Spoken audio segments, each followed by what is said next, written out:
ఆంధ్ర జనసంఘము అంటున్నాం. అసలు ఈ ఆంధ్ర మహాసభ ఏర్పడడానికి ప్రారంభమే ఇక్కడ ఏర్పడుతుంది. దాన్ని మనం ఏమంటాం చరిత్రలో నిజాం రాష్ట్ర ఆంధ్ర మహాసభ అంటాం. సో ఈ నిజాం రాష్ట్ర ఆంధ్ర మహాసభ దాని యొక్క నేపథ్యాన్ని, దాన్ని పుట్టుపూర్వోత్తరాలను గమనిస్తే దాని యొక్క ప్రారంభం నిజాం రాష్ట్ర ఆంధ్ర జన సంఘంతో ప్రారంభమవుతుంది. సో మరి ఇది ఎప్పుడు ఏర్పడింది గమనిస్తే 1921లో హైదరాబాద్ కేంద్రంగా ఒక సమావేశం, వివేకవర్ధిని సమావేశ ఫలితంగా ఇది రూపుదిద్దుకోవడం జరిగింది. ఇక్కడ ఒక విషయాన్ని గమనించాలి. 1920 నాటికే హైదరాబాద్ కేంద్రంగా రాజకీయ చైతన్యం అనేది ఉచ్చస్థితిలోకి రావడం జరిగింది. ఎందుకు వచ్చింది ఇక్కడ గమనిస్తే ఆరో నిజాం కాలంలో గమనించండి, 1883 సంవత్సరంలో చందా రైల్వే సంఘటన అనేది జరుగుతుంది. ఒక నిజాం కాలేజ్ ప్రిన్సిపల్గా పనిచేసిన ఎవరు అఘోరనాథ చటోపాధ్యాయ, ముల్లా అబ్దుల్ ఖయ్యూమ్, ఔషాంగ్, హోషాంగ్ వంటి వ్యక్తుల ద్వారా ప్రజా చైతన్యం ఒక రాజకీయ చైతన్యంగా మారడం జరుగుతుంది. నిజాం ప్రభుత్వాన్ని ఎదిరించి ప్రభుత్వంలో జరుగుతున్న లొసుగుల పట్ల ప్రజల ఆలోచన విధానం అనేది మారడం జరుగుతుంది. క్రమంగా ఆ చందా రైల్వే సంఘటన జరిగించిన ఏర్పాటు చేసిన చైతన్యం క్రమంగా ఒక రాజకీయ చైతన్యం వైపు మలుపు తిరుగుతుంది. సో ఇలాంటి సందర్భంలోనే నిజాం రాష్ట్రంలో 3 ప్రాంతాలు ఉన్నాయి. సో హైదరాబాద్ రాష్ట్రము అంటే, ఆనాటి హైదరాబాద్ రాజ్యము అంటే ప్రస్తుతం 3 ప్రాంతాల యొక్క కలయిక: మరఠ్వాడ, కన్నడ ప్రాంతం మరియు తెలంగాణ ప్రాంతం. ఇక్కడ భాషల పరంగా గమనిస్తే చూడండి, అక్కడ 1884 నుండే ఎక్కడవుతుంది ఉర్దూ అనేది ఏమవుతుంది రాజభాషగా ప్రకటించబడడం జరుగుతుంది. పర్షియన్ స్థానంలోకి అది వచ్చింది. సో అక్కడ ఒక పరిణామం జరిగింది. అంటే ఉర్దూ అనేది తప్పనిసరిగా రావాల్సింది. ఒకటి, సాలార్జంగ్ సంస్కరణల వల్ల బ్రిటిష్ వారి యొక్క విధానమైన ఇంగ్లీష్ విధానం కూడా లోపలికి వచ్చింది. 2 రావాలి. అదేవిధంగా ప్రాంతీయతను బట్టి గమనిస్తే తెలుగు భాష, మరాఠా భాష, కన్నడ భాషలు అనేవి ఉండడం జరిగింది. సో ఈ నేపథ్యంలో ఈ భాషలకి, ఈ ప్రాంతాల అభివృద్ధి కోసం, రాజకీయ చైతన్యం కోసం ఒక సమావేశం అనేది జరిగింది. ఆ సమావేశాన్ని మనం ఏమంటాం? నిజాం స్టేట్ కాన్ఫరెన్స్ అంటున్నాం. 1921 నవంబర్ 11, 12వ తేదీల్లో వివేకవర్ధిని థియేటర్ కేంద్రంగా మహర్షి డికే కార్వే అంటాం, దొండూపాన్ కేశవ్ కార్వే అంటాం, బొంబాయి యూనివర్సిటీ ఏర్పడడం క్రియాశీలకంగా వ్యవహరించిన వ్యక్తి ఈ డికే కార్వే అవుతాడు. సో ఇతని ఆధ్వర్యంలో ఆ సమావేశం జరిగింది. ఈ సమావేశానికి 3 ప్రాంతాల ప్రజలు వచ్చారు. తమదైన ప్రసంగాలను ఉర్దూలో, కొంతమంది ఇంగ్లీష్లో, కొంతమంది మరాఠాలో, కొంతమంది కన్నడలో ఇవ్వడం జరిగింది. ఈ సందర్భాన్నే గమనించి తెలంగాణ ప్రాంతానికి సంబంధించిన అల్లంపల్లి వెంకటరామారావు ప్రముఖ న్యాయవాది, సో నా మాతృభాషను నేను ఎందుకు ఉపయోగించకూడదు అని తెలుగులో ప్రసంగించడానికి ప్రయత్నించాడు. ప్రయత్నం ఏమవుతుంది? విఫలం కావడం జరుగుతుంది. అటు మరాఠా, ఇటు కన్నడ, ఇతర వ్యక్తుల చేత అవహేళనకు గురి కావడం జరుగుతుంది. ప్రాంతపరంగా, జనాభా పరంగా పరిమాణంలో పెద్దది అయినప్పటికీ భాషకు ఆ పరిస్థితి ఉండడాన్ని మన మేధావులు, మధ్యతరగతి మేధావి వర్గం తట్టుకోలేకపోయింది. నవంబర్ 12వ తేదీన టేకుమాల రంగారావు, ఇతడు కూడా మరో హైదరాబాద్ న్యాయవాది, ఇతని ఇంటిలోకి వెళ్ళి తెలుగు యొక్క దుస్థితి గురించి చర్చించడం జరిగింది. జనాభా పరంగా, ప్రాంతీయ పరంగా, ఆర్థిక వనరుల పరంగా ఎక్కువగా ఉన్న తెలంగాణకి, తెలంగాణ భాషకి, తెలుగు భాషకి ఈ పరిస్థితి ఉండడం ఏంటి? అసలు మరి దీన్ని అభివృద్ధి చేయాలి అంటే, ప్రజల్లో చైతన్యం చేయాలి అంటే ఒక సంస్థ అనేది ఏర్పడాలి. సో తెలుగు చరిత్రని మరోసారి తిరిగి లిఖించినప్పుడే ప్రజలకి తెలుగు పట్ల అవగాహన, చైతన్యం అనేది ఏర్పడడం జరుగుతుంది. అది తథ్యం అనే విషయం ఇక్కడ ఈ చర్చ ఫలితంగా ఏర్పడింది. నవంబర్ 12, 1921 సాయంత్రం టేకుమాల రంగారావు గారి ఇంటిలో 11 మంది +1 అంటే మొత్తం 12 మందితో కూడిన ఒక సంఘం అనేది ఏర్పడడం జరిగింది. ఆ సంఘాన్ని మనం ఏమంటాం? ఆంధ్ర జనసంఘము అంటున్నాం. సో ఈ ఆంధ్ర జనసంఘం ఎక్కడ? టేకుమాల రంగారావు గారి ఇంట్లో ఉన్నారు. అతడు ఒక వ్యక్తి అవుతాడు. అతనితో పాటు మిగిలిన వ్యక్తులు మాడపాటి హనుమంతరావు, బూరుగుల రామకృష్ణారావు, అతన్ని మనం ఏమంటాం? పుల్లమరాజు రామకృష్ణారావు అంటాం. మందముల నరసింహారావు, ఆదిరాజు వీరభద్రరావు, బూరుగుల నరసింహారావు, బోయినపల్లి వెంకటరామారావు, అదేవిధంగా మన ఏమవుతుంది? నాయుడు అంటున్నాం, పి నాయుడు అన్నాం. అదేవిధంగా మిట్ట లక్ష్మీ నరసయ్య, నడింపల్లి జానకిరామయ్య, సుబ్బారావుల వంటి 12 మందితో కూడిన ఆంధ్ర జనసంఘం అనేది ఏర్పడడం జరిగింది. మరి ఆ సంఘం ఏర్పడింది, ప్రజలకు తెలియజేయాలి, నియమ నిబంధనలు రూపొందించాలి, అధ్యక్ష మరియు కమిటీలను ఏర్పాటు చేయాలి. దానికోసం సమావేశం నిర్వహిస్తున్నారు. అంటే ఆంధ్ర జనసంఘం యొక్క మొదటి సమావేశం మనకి 1922 ఫిబ్రవరి 14, కొన్నిట్లలో మనకి 24 అని ఉంది. సో సింపుల్గా మనం 1922 ఫిబ్రవరి నెలలో రెడ్డి హాస్టల్ కేంద్రంగా సమావేశం నిర్వహించబడుతుంది. సో మరి సమావేశానికి అధ్యక్షత వహించాలి. కేవీ రంగారెడ్డి అధ్యక్షుడిగా ఉన్నాడు. కార్యదర్శిగా మాడపాటి హనుమంతరావు ఉండడం జరుగుతుంది. మొత్తంగా ఈ సభలో నిర్ణయం ప్రకారం ఆంధ్ర జనసంఘము అనేది ఒక ప్రాంతాన్ని సూచించడం జరుగుతుంది. కాబట్టి మనం దేనికోసం, నిజాం రాష్ట్రంలో ఉన్న తెలుగు వారి కోసం, తెలుగు మాట్లాడే ప్రాంతం కోసం ప్రయత్నిస్తున్నాం. కాబట్టి నిజాం నుండి అది ఏమవుతుంది, కొద్దిగా ఇబ్బంది పరిస్థితి ఏర్పడే అవకాశం ఉంటుంది. కాబట్టి దాన్ని నిజాం రాష్ట్ర ఆంధ్ర జనసంఘంగా మార్చారు. అంటే ఇక్కడ రెడ్డి హాస్టల్ సమావేశంలో ఆంధ్ర జనసంఘం కాస్త నిజాం రాష్ట్ర ఆంధ్ర జనసంఘంగా మారడం జరిగింది. సో ఈ సందర్భంలో ఒక నిర్ణయం తీసుకున్నారు. మరి తెలుగు పట్ల ప్రజలలో చైతన్యం తిప్పాలి. ఏ విధంగా నింపాలి, అసలు తెలుగు భాష యొక్క చరిత్రని వెలికి తీయాలి. దీనికోసం ఒక ప్రత్యేక సంస్థను ఏర్పాటు చేయాలనుకున్నారు. అందులో సభ్యుడైన ఆదిరాజు వీరభద్రారావు ఆంధ్ర పరిశోధక మండలిని ఏర్పాటు చేయడం జరిగింది. తెలంగాణ కేంద్రంగా గ్రంథాలయ ఉద్యమానికి పితామహుడుగా పిలువబడుతున్నాడు కొమర్రాజు లక్ష్మణరాజు. అతని మరణానంతరం అతని జ్ఞాపకార్థమే ఈ ఆంధ్ర పరిశోధన మండలి కాస్త లక్ష్మణరాయ పరిశోధన మండలిగా మార్పు చెందడం జరిగింది. మరి ఈ మండలి యొక్క ఉద్దేశం ఏంటి అంటే, తెలుగు గత చరిత్రను తవ్వి తీయాలి. తాళపత్ర రూపంలో, శాసనాల రూపంలో, నాణాల రూపంలో, లఘు పుస్తకాల రూపంలో ఉంటే దాన్ని వెలికి తీసి ప్రజలకు చేరవేయాలి. ఏ విధంగా చేరవేస్తారు?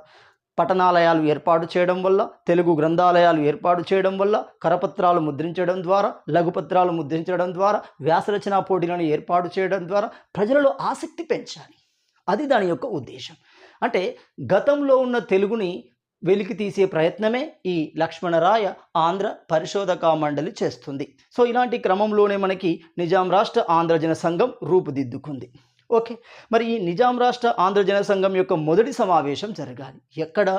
హనుమకొండ, ప్రస్తుతం అది వరంగల్ మట్టెవాడ అంటున్నాం. సో మట్టెవాడలోని శ్రీ రామలింగేశ్వర స్వామి ఆలయ ప్రాంగణంలో మనకు సమావేశం జరుగుతుంది. 1923 ఏప్రిల్ 1వ తేదీన సమావేశం జరిగింది. మరి ఈ సమావేశానికి అధ్యక్షత ఎవరు వహించారు అంటే బారిస్టర్ రాజగోపాలరెడ్డి వహించడం జరిగింది. కార్యదర్శిగా మళ్ళీ మాడపాటి హనుమంతరావే ఎన్నుకోబడ్డాడు. సో మొత్తంగా సమావేశం నిర్వహించబడుతుంది. సో ఈ సమావేశంలో ఒక నిర్ణయం వచ్చింది. ఎప్పుడైతే 1921 చూడండి 23 అంటే 2 సంవత్సరాల కాలంలో ఎప్పుడైతే ఈ సంఘం ఏర్పడిందో, ఆంధ్ర జనసంఘం ఏర్పడిందో, ఈ విషయం బొంబాయి, మరాఠ్వాడ, కన్నడ ఇలాంటి ప్రాంతాలలో ఉన్న తెలుగు వ్యక్తులకు కూడా తెలిసింది. సో ఆ ప్రాంతాలలో జిల్లా స్థాయిగా, మండల స్థాయిగా, గ్రామ స్థాయిగా సంస్థలను ఏర్పాటు చేసుకున్నారు. సో ఒక్కొక్క సంస్థ ఏర్పడింది. సంస్థ యొక్క ఉద్దేశం ఏంటి? తెలుగును అభివృద్ధి చేయాలి. మరి ఇన్ని సంస్థలు ఒకే తాటి మీద నడవకపోతే, ఒకే విధానం మీద నడవకపోతే మన లక్ష్యం అనేది వేరే వైపు వెళ్తుంది. కాబట్టి వీటన్నిటిని సమన్వయపరుస్తూ ఒక కేంద్ర సంఘాన్ని ఏర్పాటు చేయాలి, ఒక నియమావళిని రూపొందించాలి, ఒక స్థాయిలో, ఒక సరైన వరుస క్రమంలో ఏర్పాటు చేయాలి. సో ఆ ఉద్దేశంతోనే ఈ సమావేశం జరిగింది. సో కాబట్టి ఇక్కడ ఏమైంది? నిజాం రాష్ట్ర ఆంధ్ర జనసంఘం కాస్త నిజాం రాష్ట్ర ఆంధ్ర జనకేంద్ర సంఘంగా మార్పు చెందుతుంది. సో ఇక్కడ హనుమకొండ లేదా ప్రస్తుత మట్టెవాడ రామలింగేశ్వర స్వామి ఆలయంలో దానికి సమావేశానికి అధ్యక్షుడు బారిస్టర్ రాజగోపాలరెడ్డి. సో ఈ విధంగా ఆంధ్ర జనకేంద్ర సంఘం ఏర్పాటు చేయబడింది. సో ఈ సమావేశం యొక్క ఆంధ్ర జనకేంద్ర సంఘం యొక్క మొదటి సమావేశం మాడపాటి హనుమంతరావు గారి ఇంట్లో జరుగుతుంది. ఇక్కడ ఒక విషయాన్ని గమనించాలి. సో అందరూ ఇంతవరకు చదువుకున్న విషయం వేరు, ఇక్కడ చదువుకునే విషయం వేరు. సో ఇక్కడ ఆంధ్ర మహాసభ ఏర్పడక ముందే ఈ నిజాం రాష్ట్ర ఆంధ్ర జనకేంద్ర సంఘం 4 సమావేశాలను నిర్వహిస్తుంది. సో 4వ సమావేశం తర్వాత 5వ సమావేశం అది కాస్త ఒక రాజకీయ సంస్థగా రూపుదిద్దుకోవడం జరిగింది. సో ఇప్పటివరకు ఏమవుతుంది? ఆర్థిక, సామాజిక, సాంస్కృతిక, భాషాపరమైన అంశాల అభివృద్ధి కోసమే ఇది తోడ్పడింది. సో కాబట్టి బాగా గమనించండి. సో ఇలాంటి ఈ ఆంధ్ర జనకేంద్ర సంఘం యొక్క సమావేశాలు 4 జరుగుతాయి. 5వ సమావేశం కాస్త ఏమవుతుంది?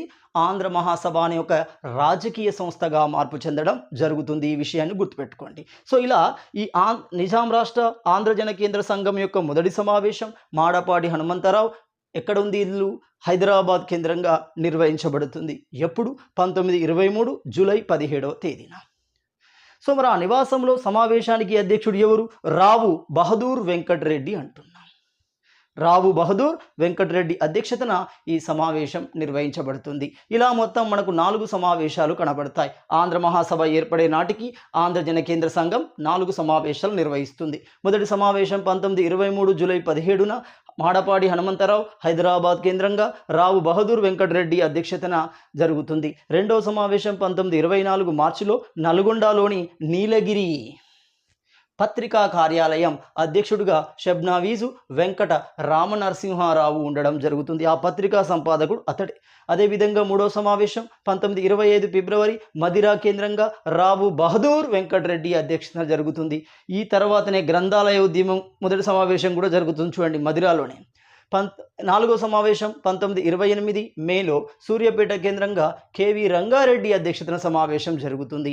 ఈ సమావేశాల నాటికి ప్రజలలో తెలుగు పట్ల, తెలుగు భాష పట్ల, తెలుగు విధానం పట్ల ఒక స్పష్టమైన చైతన్యం ఏర్పడింది. మరి ఈ చైతన్యం శాశ్వతంగా ఉండాలి అంటే రాజకీయంగా అవకాశం రావాలి. సో రాజకీయ అవకాశాలు వచ్చినప్పుడే తమ ప్రాంతం, తమ ప్రజల యొక్క బాగోగులను పట్టించుకోగలుగుతారు. ఈ విధానం ఎప్పుడైతే ఏర్పడిందో, ఈ ఆలోచన ధోరణి ఎప్పుడైతే ఏర్పడిందో ఈ సంస్థను కాస్త ఒక రాజకీయ సంస్థగా మార్చారు. సింపుల్. 1969 ఉద్యమంలో చూడండి. సో 1969 ఉద్యమంలో పీపుల్ కన్వెన్షన్ కాస్త తెలంగాణ ప్రజా సమితి అనే ఒక రాజకీయ సంస్థగా మార్పు చెందుతుంది చూడండి. అలాగే ఇది. సో మొత్తంగా ఈ ఆంధ్ర జన కేంద్ర సంఘం యొక్క విధులు ఏంటి, అసలు ఎందుకు ఏర్పడింది, దాని యొక్క ఉద్దేశాలు ఏంటి? మొదటి ఉద్దేశం గమనిస్తే తెలుగు గ్రంథాలయాలను ఏర్పాటు చేయాలి, పఠనాలయాలను ఏర్పాటు చేయాలి. ఏర్పాటు చేయడం ద్వారా వారికి అందుబాటులో తెలుగు సాహిత్యాన్ని ఉంచడం. రెండవది చారిత్రక పరిశోధనకు ప్రోత్సాహం ఇవ్వాలి. తెలుగు చారిత్రక పరిశోధనకు ప్రోత్సాహం ఇవ్వాలి. ఎవరైతే పరిశోధన చేస్తున్నారో వారికి ఆర్థికపరమైన అదేవిధంగా సామాజిక గుర్తింపు అనేది ఇవ్వడం జరగాలి.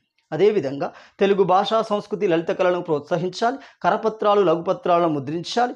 విద్యార్థులకి పరీక్షలు నిర్వహించడం ద్వారా, కాంపిటీషన్ నిర్వహించడం ద్వారా వారికి బహుమతుల ద్వారా తెలుగుపై మక్కువను ఏర్పాటు చేయాలి. ఇలాంటి ఉద్దేశాలను కలిగి ఉండడం జరిగింది. సో మరి ఈ ఆంధ్ర జన కేంద్ర సంఘం లేదా నిజాం రాష్ట్ర ఆంధ్ర జన కేంద్ర సంఘం యొక్క విజయాలు ఏంటి, ఏం విజయం సాధించగలిగింది, ఎలాంటి మార్పును తీసుకురాగలిగింది? మొదటి మార్పు గమనిస్తే సర్బాహి అంటాం. సర్బాహి అంటే వ్యాపారస్తులు గ్రామాలలోకి అధికారులు కానీ వచ్చినప్పుడు వారికి ఉచితంగా వస్తువులని, సేవలను అందించాలి. దాన్ని సర్బాహి అంటాం. దీనివల్ల వ్యాపారస్తులు చాలా ఇబ్బంది పడేవారు. కాబట్టి ఈ వర్తకుల స్వేచ్ఛ కోసం ఒక వర్తకుల స్వేచ్ఛ అనే కరపత్రాలను, లఘుపత్రాలను ముద్రించి వాళ్ళలో చైతన్యాన్ని నింపడం జరిగింది. సభలను నిర్వహించడం జరిగింది. అదేవిధంగా వెట్టి చాకిరిని నిర్మూలిస్తూ వెట్టి చాకిరికి వ్యతిరేకంగా కరపత్రాలు, లఘుపత్రాలను ముద్రించి పంపిణీ చేయడం జరిగింది. మొతర్బా మగ్గాలపై వేయబడే పన్ను. ఆ పన్నుపై కూడా చైతన్యం కల్పిస్తూ పుస్తకాలను ముద్రించడం జరిగింది. అదే క్రమంలో మాడపాడి హనుమంతరావు ఆంధ్ర బాలికోన్నత పాఠశాలను ఏర్పాటు చేశారు. దీనికి ఉస్మానియా యూనివర్సిటీ పర్మిషన్ ఇవ్వలేదు. 1918 నాటికి ఏర్పడిన దాన్ని ఇవ్వలేదు.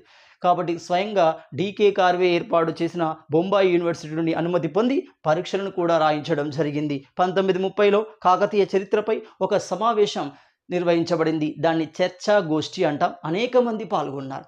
ఈ పాల్గొన్న ఫలితంగా ఏర్పడిందే మనకు కాకతీయ సంచిక 1930లో ఏర్పడింది. ఆదిరాజు వీరభద్రరావు ఆంధ్ర పరిశోధక మండలిని ఏర్పాటు చేయడం జరిగింది. ఇలా నిజాం రాష్ట్ర ఆంధ్ర జన కేంద్ర సంఘం, జనసంఘం కాస్త జనకేంద్ర సంఘంగా, జనకేంద్ర సంఘం కాస్త ఆంధ్ర మహాసభగా ఆవిర్భవించింది. ఒక రాజకీయ సంస్థగా మార్పు చెంది అది నిజాం పాలన అంతంలో క్రియాశీలక పాత్రను పోషించింది.